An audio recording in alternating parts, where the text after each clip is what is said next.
Welcome to the Critical Media Studies Podcast. We're your hosts, Mike Rapici and Barry Falk. Good evening, Dr. Rapici. How are you? Good evening, Dr. Falk. I'm very, very well. How are you, sir? I am very well, and we are here together on this Zoom chat to talk about Klara and the Sun once more. Mm-hmm. Our second episode on Kazuo Ishiguro's speculative novel about an AI, a perfect AI, who becomes an artificial friend of the family. Yeah, and the plan for the evening, after much deliberation about how exactly to frame this, is what we're going to do is talk through the 7 major characters, not terms, this is not book club, but the idea here is to discuss the human relationships with Klara and to see if we can't tease out explanations for or sort of ideas for why it is that each of the human characters has such a different perspective on what Klara is and how welcome she should be, or how we should deal with this presence. Does that sound about? That sounds about right. I was about to add something to that and sort of take it or connect it even more directly to Ishiguro, and see if you would sign on to this. I think what we're really trying to do in talking about the characters, and some of the characters, don't get scared.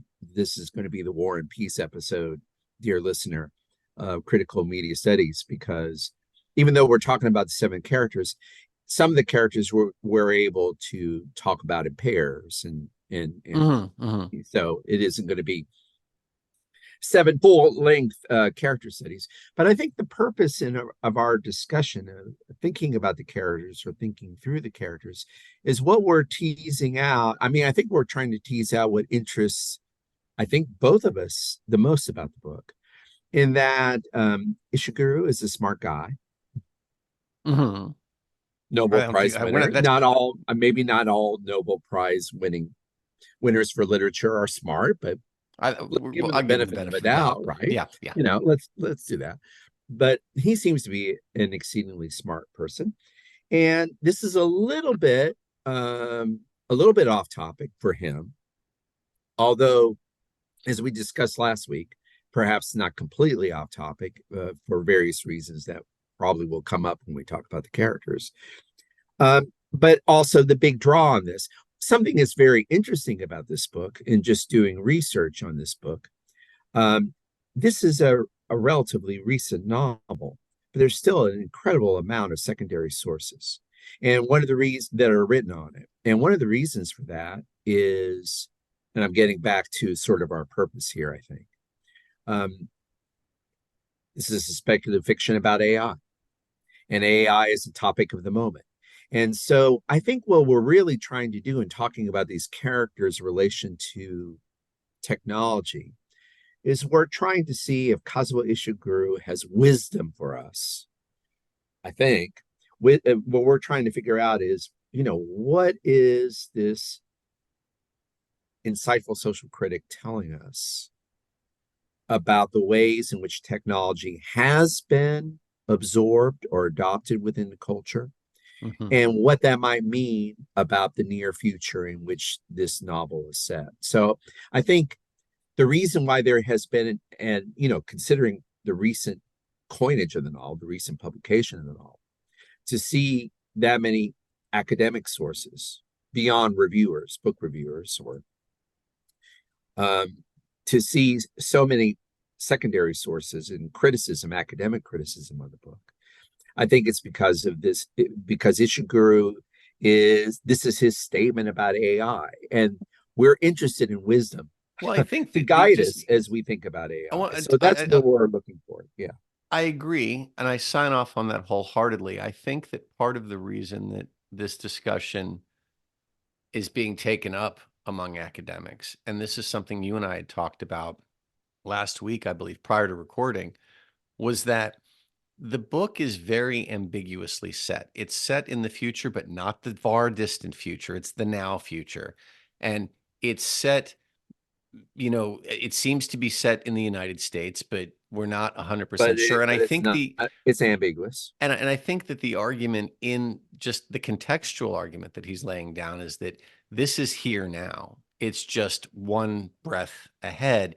And I think a lot of one of the reasons you're seeing so much academic discourse around this is because it's imminent. We're already starting to see it. Yeah, And yeah, yeah. so I think this is sort of the academic version of, hey, let's get ahead of it so Right, that we know right, who needs to right, talk about it and how they right, need to talk about it. right. So to Okay, my enough prelude. Enough prelude. I just yeah wanted to set that up.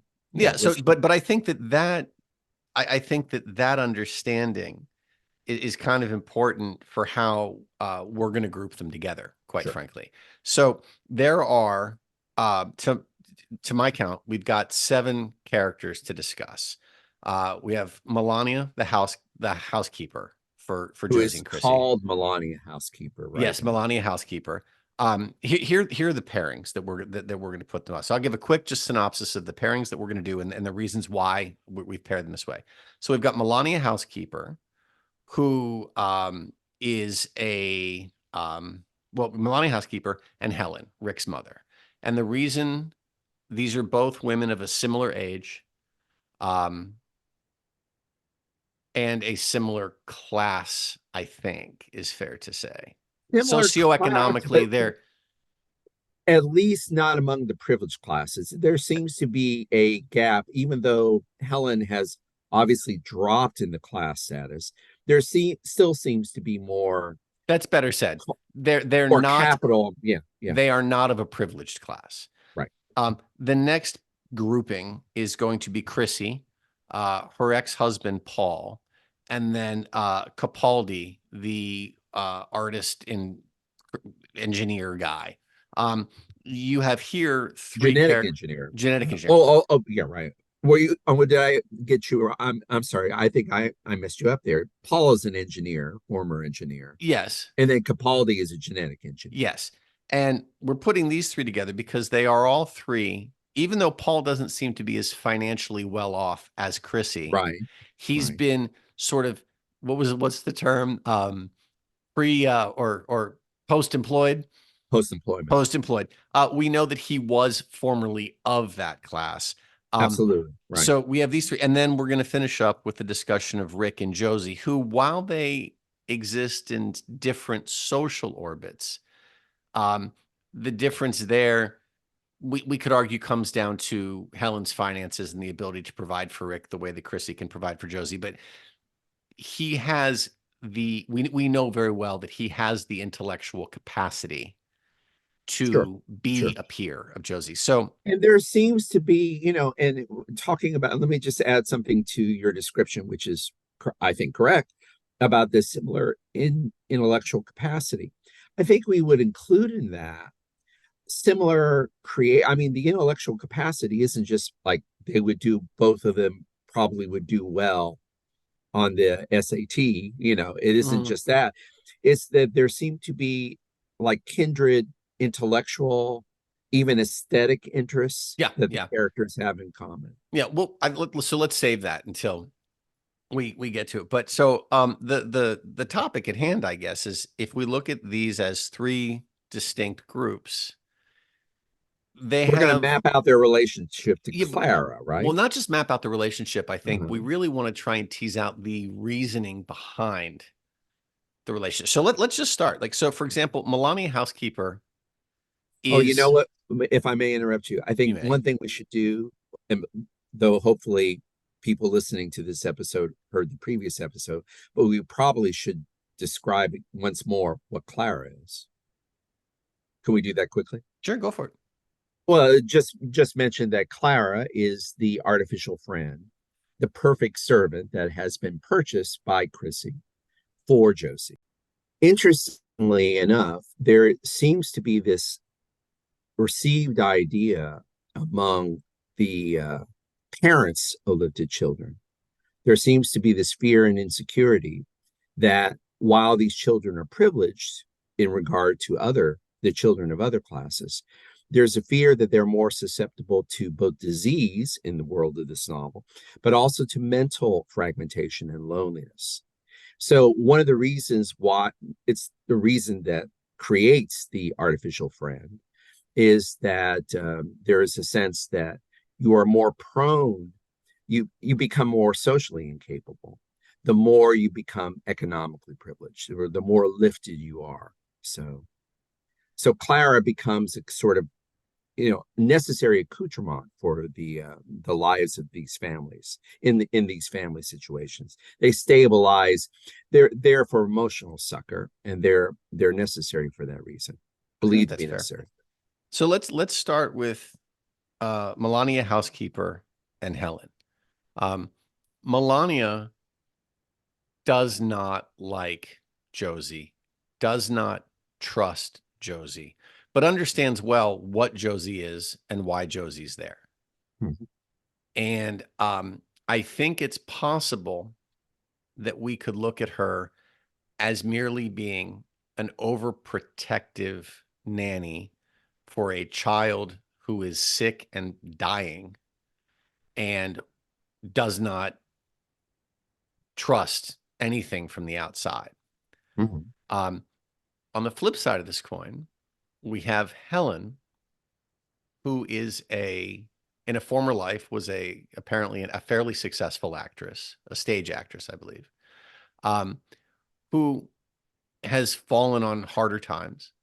And when she meets Josie, there's a great line about, I don't know how to talk to you. Do I treat you like a vacuum cleaner, or how do I, engage with you? What she doesn't understand what would be proper social decorum with essentially a robot, and doesn't really seem to trust or distrust Josie so much as she wants to use Josie Mhm. to better her son's future, to Mhm. increase the likelihood of his success without having to have him genetically modified or lifted.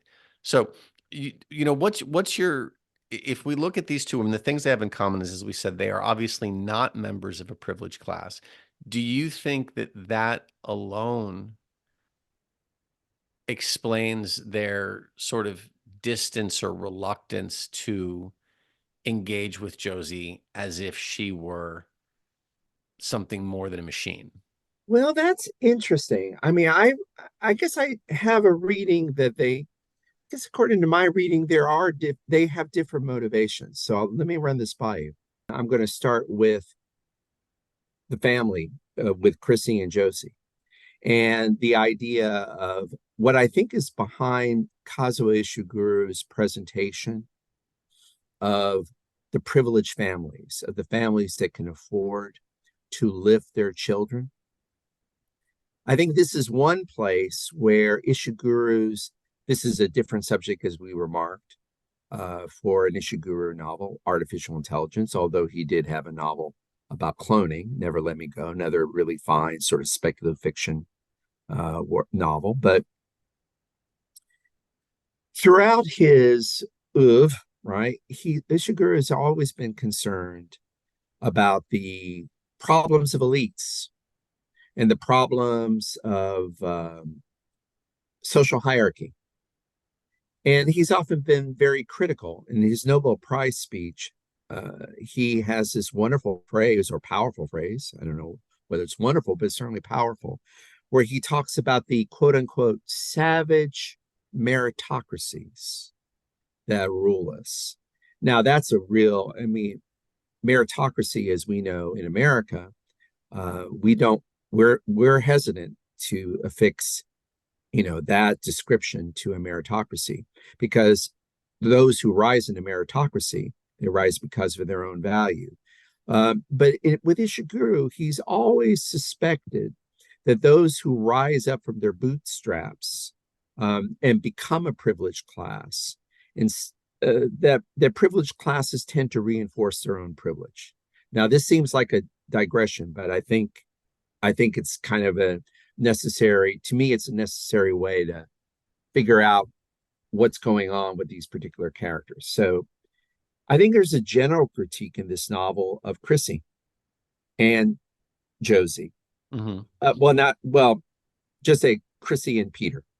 There's a general critique Paul. what happened, Paul, and a general critique of the privileged classes in the sense that, and the critique is privileged classes tend to reinforce their own privilege. Hmm. So now to directly answer your question, I think with Melania, because she has furthest distance from this particular class in the novel, right? I think I'm fair to say that she seems to be on the, I mean, the two characters you're talking about, they exist on, you know, they're further down the class ladder in relation to Chrissy.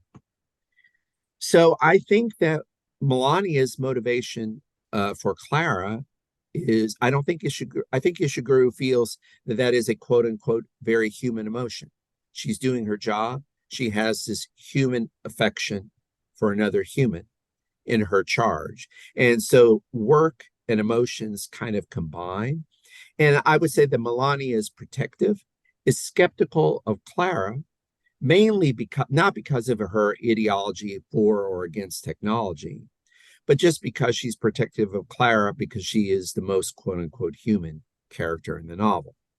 Now, with Helen, I think it's interesting. I think, to me at least, I think it's interesting. You're still, you're not in the privileged classes with Helen. We're told that Helen and Rick live, you know, they're next door neighbors to Josie and Chrissy, but we're told that they live in a kind of rundown house, and that they're and of course Helen cannot afford to lift Rick. Or Uh, yeah, it's like they live parallel lives, but the house is a little smaller, little little rundown. smaller, little Rick more is rundown. so it's a half step down. Okay, and then I'll wrap it up. Then I can wrap it up. Yeah. I'll wrap this up here. That so she's further up. Helen is further up the class ladder than Milani. Yes. Yes. Not anywhere near, not near Chrissy, but as you said, parallel lives. Nearer to Chrissy than she is to Melania. I think and so now I'm going to return to that passage you mentioned about the you know, is this a vacuum cleaner or not? I actually think, you know, I think that's a kind of resolute class snobbery. I think that's a kind of submerged class snobbery that you have in Helen that you don't have in Melania. And See, it's motivated by, there is a sense that if Helen could be privileged, she would be privileged. I And agree so with I think you're getting, I think you have a genuine edge in there. I agree with everything. I think that there's an interesting aspect, and I think it is a class aspect, and class in terms of not being a part of that elevated class Yeah, that unites Melania Housekeeper and Helen. right. As you said, Melania is very wary of Josie to begin with, but I think you hit it on the head. It's not that she's skeptical of the technology. She's doing two things. One, she's looking after her charge, and two, there's probably an element of this is my job to be with her. I Right, have to right, watch this. What's right. interesting is that there comes a point where Josie goes off to see Capaldi and Melania is not able to go. And she, I don't want to say she befriends Josie, but she, or excuse me, Klara, but she connects with Klara and she says, you watch, you're good at observing, you observe, keep Josie safe, right? So in this way, she's using Klara as a she's using she is engaging with Clara for what Clara can do in a coarse way. She's using Clara as a tool, right? Similarly, Helen is the vacuum scene is just is great for this because it shows that Helen isn't sure what to do with Do with Josie. them. Right, Whereas if right. Chrissy knows exactly what to do with Josie, Paul knows exactly what to do with, like all of the other adults here understand what Josie is and and engage with her accordingly. Helen's just not sure. And I think that Did you mean Clara? Did you mean Clara? no, Or you said Josie? yeah, I'm sorry. I don't know why I keep doing that. They both engage, all Chrissy, Paul, and Capaldi all engage with Clara because they know what Clara can do. Yes, right. Helen sees an opportunity to, like Melania, use Clara For as her a own. Yeah. tool, Tool. essentially. And Tool. so both of, but the I think the thing that's interesting about both of these characters is that because of their ignorance for what Clara really is, Mhm. right? Using Clara as a tutor is kind of the equivalent of buying a really expensive computer to play solitaire on, right? Mhm. Like Mhm. yes, it can do it, but it does so much more. They do not have any concerns, as Paul does, about the potential dangers or problems. They don't have any grand ambitions, as Capaldi Mhm. does, for Mhm. the capacity. They are limited in their Mhm. ability. And so their fears about this technology are very much first person egocentric fears. They're Mhm. not, in Melania's case, right? They're not social fears. And their desires and abilities to use Clara are limited by that. So Mhm. the degree to which they embrace her is really very narrow, single-minded, single Mhm. purpose. I like that a lot. I like that a lot. And I And I think that's a especially, class thing. I yeah, just want real quick. I I think agree. that's I a agree. class thing. I agree. And so I think the non-literary analog to that, right, might be a lot of these, I don't know, smart speakers or whatever that we use and we don't think about the larger potential for harm or the data gathering that's done, whether it's for good or for evil. It's just, oh, it does this single thing for me. Right. Fine. I have a limited scope and a limited view of what that is. I think so the next group, if should we move on to the next group? Because I think that's I just wanted to add one quick thing to what you said. I yeah, really like what you said. And um, I would say that perhaps perhaps Chrissy is even, you know, interestingly enough, Chrissy's decision to allow or to buy an AF for Josie, of course, is the thing that gets the plot rolling. But in a way, her her motivation is exactly what you were saying. I mean, it could not be more limited. It is totally a use value thing. It's that my daughter might be lonely. And then we find out, I won't give any spoilers, but we also find out that Chrissy doesn't want to be alone. And she is motivated by a fear of loneliness. And that's all that Clara is to Chrissy. That's all Clara is. She is a tool that is, I am a rich person who worries that I am lonely and my child is lonely. but there's a big Oh, I'm sorry. Go difference. ahead. No, I agree with you. And so Chrissy's a really interesting bridge. Maybe we'll use her as the segue to Uh-huh. talk about Paul Capaldi because yes, absolutely. She has a single, she has a dual use for Clara, Mm-hmm. right? But unlike, oh, maybe you can tutor my kid, or, oh, you're very observant, so go watch. Mm-hmm. She is asking a much greater, much more complicated thing of Josie. So she at Mm-hmm. least has a very clear understanding of what Josie can do or You mean could Clara potential. can do? God, why do I do that? I'm so sorry, everyone. Clara, um, she has a much clearer understanding of what Clara can do. And we see this from the beginning because when they go into the store to buy Clara, Mhm. she asks Klara to do a number of things. Mhm. And again, in the interest of not providing too many spoilers, which I think we may have to do anyways, um, that sort of betray her larger purpose here. Mhm. So, there's that sort of tendency to focus on the micro, but she's Mhm. at least aware that this is an incredibly Oh yeah, powerful to the compared to to a degree, Helen too. yeah, to a Sure. degree that Helen and Joe and Melania Sure, just don't absolutely. don't Oh, don't sure. don't bother themselves with. Yeah, absolutely.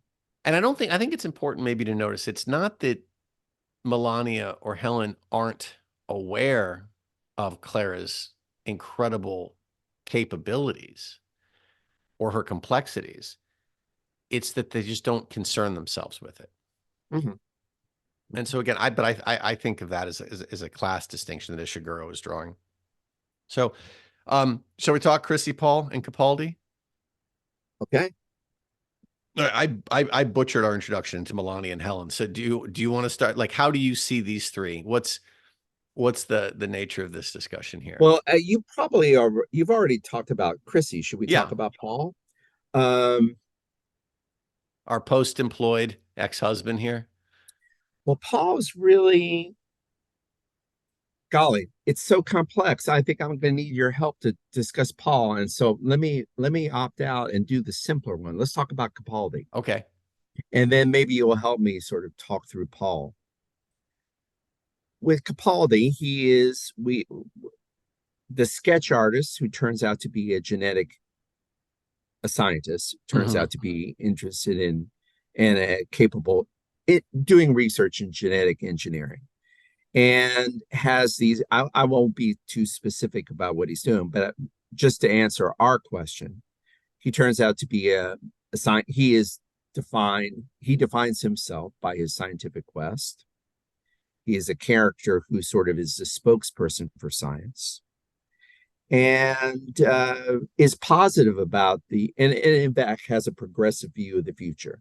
He's fascinated with Klara, but because he feels that Klara is a sort of harbinger of this incredible technologically perfect world that we're on the edge of, or this particular future society is about to enter into. So Klara is, I guess, he has this incredibly positive attitude toward Klara because he both understands her potential as technology, and he believes in the possibility of technology to enable, well, basically, technology will enable social perfection. And I don't know if I have more to say than that. Or no, Yeah. you have a different reading. No, I think that's right. I think that he has a much more, so he exists, I think, first of all, in a morally in a very, or ethically in a very Mhm. gray area, Mhm. and is willing to do so in the name of science and progress in his eyes, and Yes, has a that's very well very, put. very full and very optimistic understanding of what this sort of what technology like Clara is capable of. Not to the degree that we can now cheat death or push, but that we can introduce an element of, if not perfection, near perfection into society. And Mhm. this is very exciting to him. Paul, Josie's father, Chrissy's ex-husband, is an engineer of some sort who we assume is a member of this elevated class, at least intellectually, um, is sort of the But flip he's been side, excluded by it, but he's been because also he's sort been of left but behind. because he's been marginalized by it, really, Yes, right, right. right? So these technologies have put him out of work essentially, and now he lives in Mhm. some sort of commune. And um, so I think that Paul exists in a similar place as Capaldi, Mhm. just without the moral or ethical ambiguity that Capaldi's willing to embrace. He's very concerned. Well, Michael, I think you totally summed up the differences between the characters that I was sort of struggling with, but I think you turned it into something a very lucid proposition. Capaldi embraces and feels unambiguous about scientific progress. And partly because Paul has been left behind, he has the same education and was part of the same class. And it was and is an expert engineer, um, and pro science to an extent, but not to the extent that somebody like Capaldi is. So that he is his. I was going to read a passage here that sort of kind of sums up all these tensions and ambiguities that I think we see in Paul that we don't see in Capaldi. But you know what's interesting about Paul? Uh-huh. And this just occurred to me. Mm-hmm. Paul, despite his hesitancy Mm-hmm. about what these technologies might mean, Mm-hmm. and you can certainly make the argument that he's hesitant because Capaldi's project hits so incredibly close to home Mm-hmm. for him. Mm-hmm. But he is wary. At the same time, he's willing to indulge Klara on her mission to please the sun. I mean, Mm-hmm. it's a weird contradiction to Mm-hmm. have an engineer who is wary of science's creation because of its potential, Mm-hmm. but then at the same time is willing to indulge that creation on a mythical quasi religious quest to appease the sun. Mm-hmm. Um, he's a strange character. I mean, I don't, Yeah, it is. in looking at him juxtaposed against Capaldi.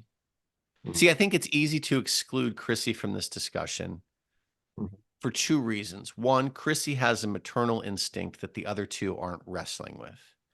And two, Chrissy is not a person of science.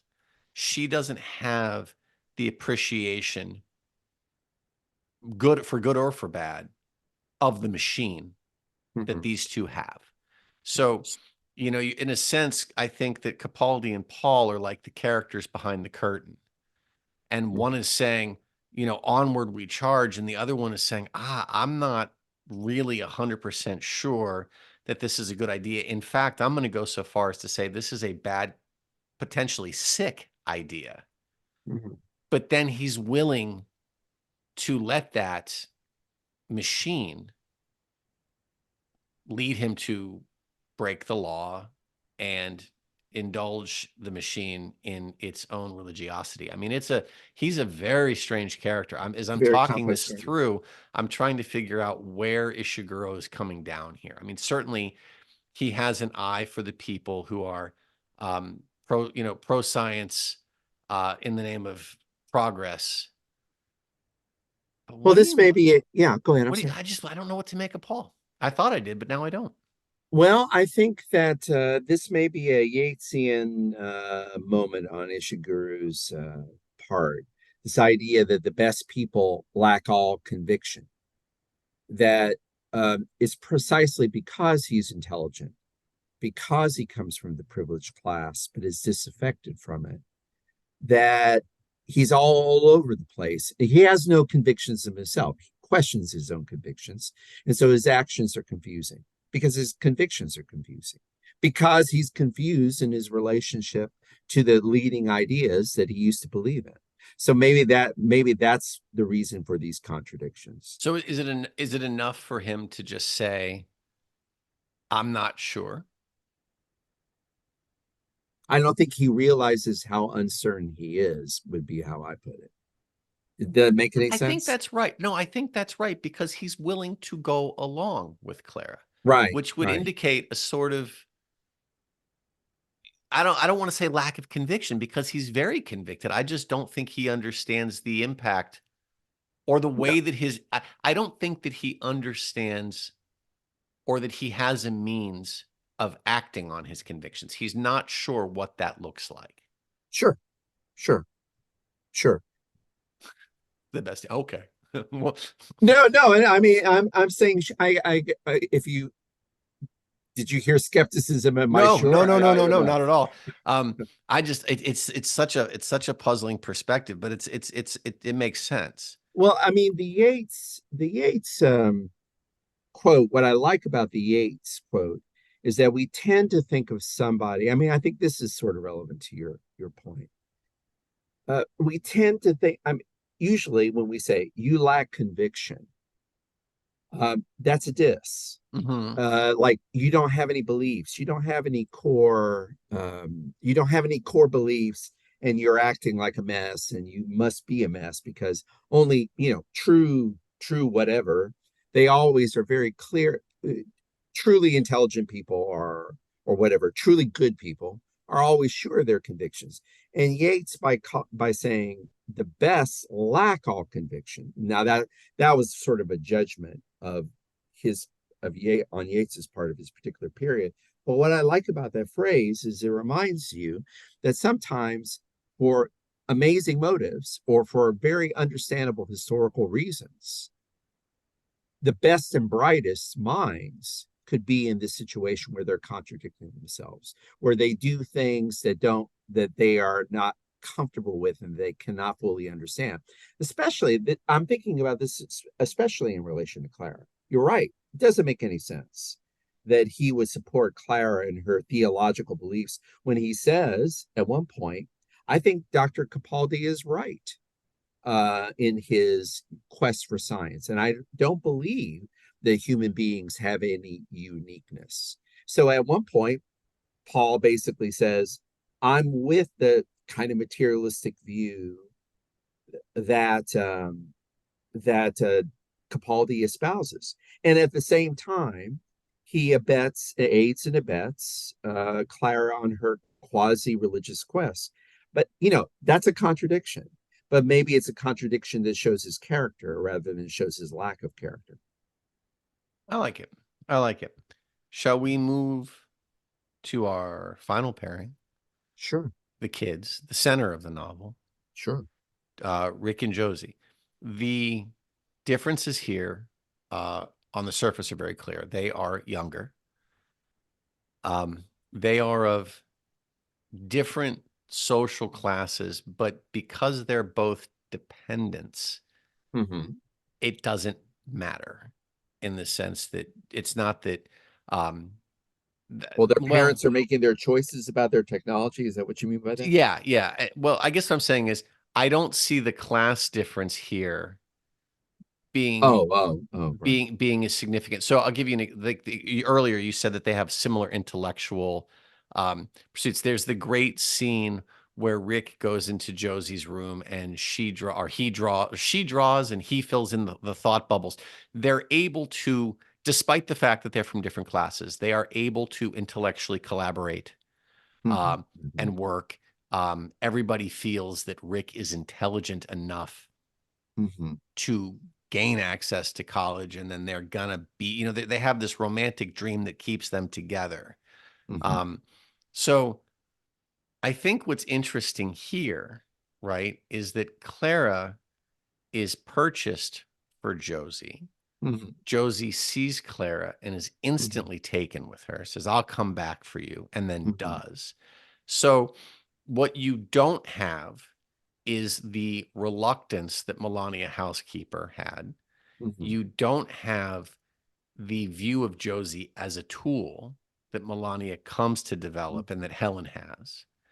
And there isn't ever a concern with Clara's potential in the way that Chrissy, Oh, Paul, right. and Capaldi have. Sure, sure. Chrissy is just able to, That's or a excuse great me, point. Josie is just able to slide into her relationship to Clara very naturally. Right.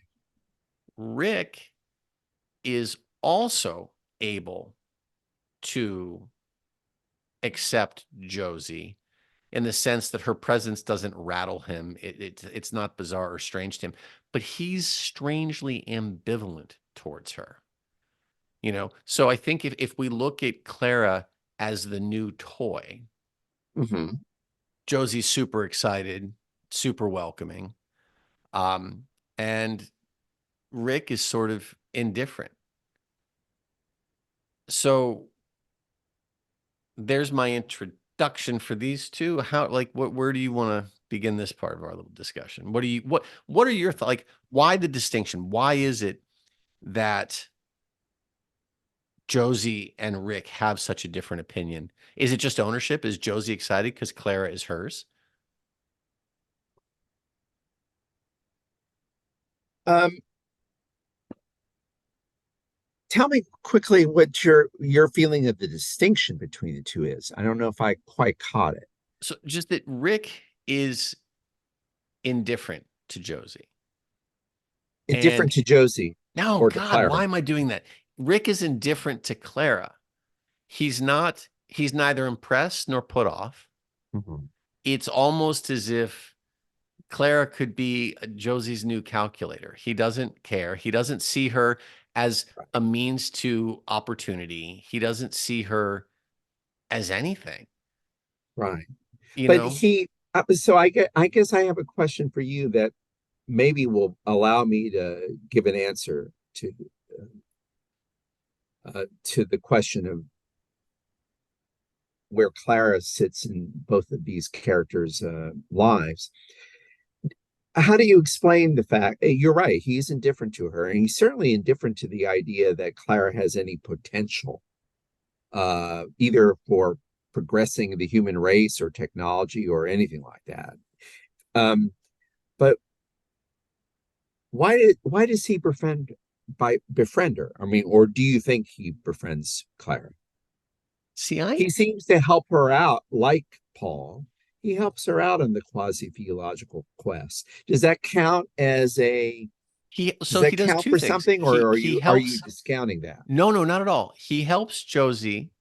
Oh, he helps Clara in her theological quest. He also helps Clara in that really awkward moment at the lifted party Mhm. where the kids are treating Clara Mhm. as He a ends up defending full-on Clara machine. machine. So he affords Clara a measure of dignity.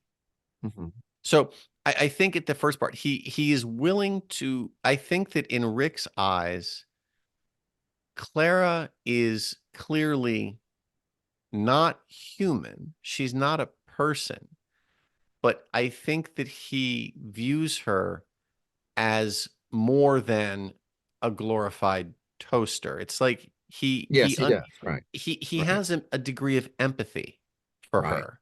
Right. Um, I think that his willingness to help Josie, God, his willingness to help Clara on her religious quest is rooted in the same sort of optimism that Paul has. Like, if this will Yeah. help Josie, I will do it. Sure. And I Sure. think that in both cases, I think that in Paul's case and I think in Rick's case, there is this sort of belief.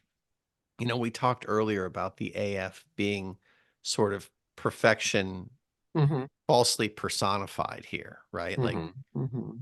I think that maybe there's this underlying belief that the machines aren't wrong Mm-hmm. or Mm-hmm. that the machine might not be wrong. So Mm-hmm. Mm-hmm. Clara I was agree. just, if Clara was a cousin from out of town that was staying for a while and said, "Hey, I need to go on this pilgrimage for the sun," I have every confidence that Rick would be like, "You're a kook.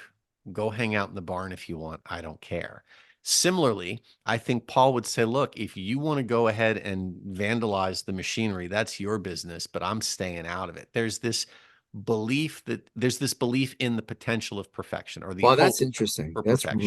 That's a really interesting observation. That's a really interesting observation. What's your take? Um, well, thank you for that. Not only is that a very interesting observation, I had not thought of this idea that the perfectibility, the technological progressivism of somebody like, um, Clara.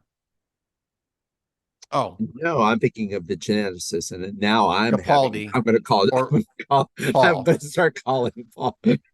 No, I'm going to start calling Capaldi Josie. No, it's interesting.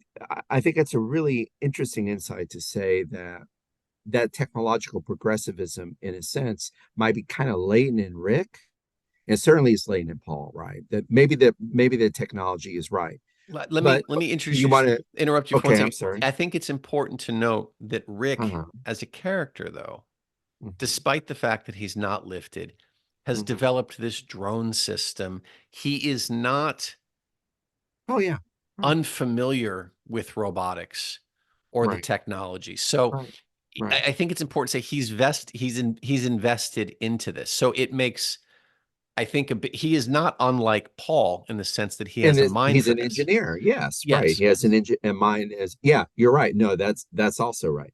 And now, but now I think I'm able to answer your general question about, so where does Josie fit in this in relation to Rick? I think what you really nicely done is sort of uncovered the ways, illuminated the ways in which Rick is part of this technological progressivism in a way that may, I think first time readers of the novel might kind of fit. Now I'm going to end the episode with my bombshell, or it may not be a bombshell. I wonder if you have this feeling. So you asked me about Josie. Hmm. I think that Josie, in every respect, is a non character in the sense that she has almost no affect or empathy. That even Rick's qualified or grudging respect for Clara uh, is more earnest and more full of affect than anything Josie does. I think Josie's friendship with Clara uh, is empty, is portrayed as a total emptiness, which makes Clara's machine empathy for Josie all the more poignant. Is that I think that for a lot of reasons, Josie is presented in my reading as emotionally stunted and incapable of caring about anybody.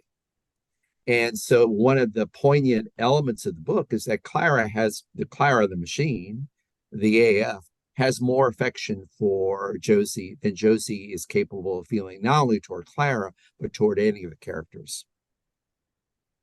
So I'm gonna, hmm, I want to push back on that. I say this knowing that you will push back on No, it well, so because here, I have an extreme reading of Josie. but no, but that's really fascinating because if you look at Josie's relationship with Melania, for example, Right. is non-existent. I think that Josie looks at Melania as someone who Furniture. helps around the house. That's it, Furniture. Yes, exactly. right? Yes. I think that she does have an emotional connection with her mother, though. That is real.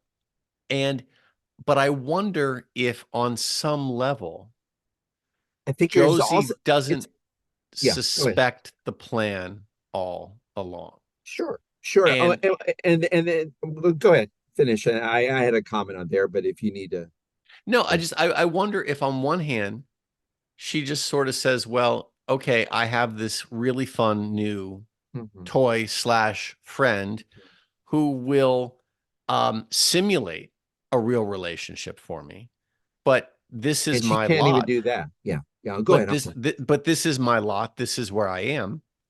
And because she's not at all Mhm. emotionally invested, Mhm. she's gone. Now here's a question for you though. I wonder if Josie's complete willingness to embrace the idea of having an AF Mhm. and her inability to really emotionally connect. I wonder if those two are related. Like, Oh yeah. Yeah. does your Yeah. ability to Huh. accept this artificial friend as your live-in full-time confidant, you know, is this possible because she is emotionally disconnected? You know, she has this thing for Rick that predates Clara. But once Clara comes into the picture and we face forward and the story moves forward, Rick is really a residual character. He's hanging I on, agree. I agree. but there's no sense. And when he, when she goes on, there's no hoopla about it. And, we get this, obviously, Klara narrates the story. So we get this from Clara's perspective, but Klara doesn't even question it. It's almost like this becomes a mathematical thing at the end. And I'm wondering if those two are related. Hmm. Hmm. But yeah, that was, I don't know. Do you really think that Claire is just or God, now I've lost Josie and everybody becomes Clara. Do you really think that Josie, Josie is completely detached? I think that she's been damaged by her relationship with her mother. Yeah, I here's something, Is she, well, let me ask you this. Sorry to interrupt you, but is she damaged by her relationship with the mother, or is she damaged by the fact that she's been lifted? Or are those two one and the same? how do you separate those two? And I was about to say that, you mentioned about she does, I would not deny that she has feelings toward her mother and including love. I'm not saying that. But I do think that the love is incredibly intermingled with fear and apprehension and anxiety. It's exacerbated by the fact that she's been sick and is and understands herself as being close to death. And Fear? so I feel that the love and fear, I think love and fear are battling in terms of love, in terms of Chrissy. I think she both loves and fears her. And in the battle, in the mano a mano match between love and fear eventually wins out. So fear, apprehension, anxiety, and Right. emotional disconnect as Right. prerequisites for full immersion with an artificial friend. Yeah. Yeah. All right. I think that's kind of his point. And again, the brilliance of this on Ishiguro's part is that this is a kind of in the field of a novel, this is kind of the equivalent of costuming your characters on a stage so that one character is designed to be a foil for the other character. I feel that Josie and Clara are foils, and everything is going on around us, and we sort of distracted from that. But I think they're foils, and that Clara, I mean, this is where we really see the poignancy of her Clara's one abiding emotion, one abiding thought is to be of service to the character she loves. And that wholehearted, eventually theological, like salvific salvific quest to save Josie. I think it's put in stronger relief by the fact that Josie doesn't um, doesn't know how to relate to humans, period, let So alone to that's Clara. it's funny because that's the one thing that keeps popping up around the ability for an invention such as Clara to be effective or viable. The problem that kept popping up in the articles that we had read around this was about, something like an artificial friend, or just even an algorithmic representation of empathy or emotional connection. Like um, you can't create that with ones and zeros. Mm-hmm. Mm-hmm. Mm-hmm. Yeah. All right. Well, Barry, good job. Well, thank you, Michael. A dispiriting way to close, I suppose, but This is how we have to it's a ring out probably the a old distinct, year. This is how we probably, ring out 23. We'll come back in 24 with all sorts of yeah, optimism and sunshine. optimism and sunshine. Well, thank you, sir. It was a lot of fun. I enjoyed the conversation as always. And And I enjoyed it as well. And I'll see you soon, Michael. you Thanks got it. again. Bye. Thanks for listening to the Critical Media Studies podcast. To find out more about the show, check out our webpage at criticalmediastudiespodcast.com.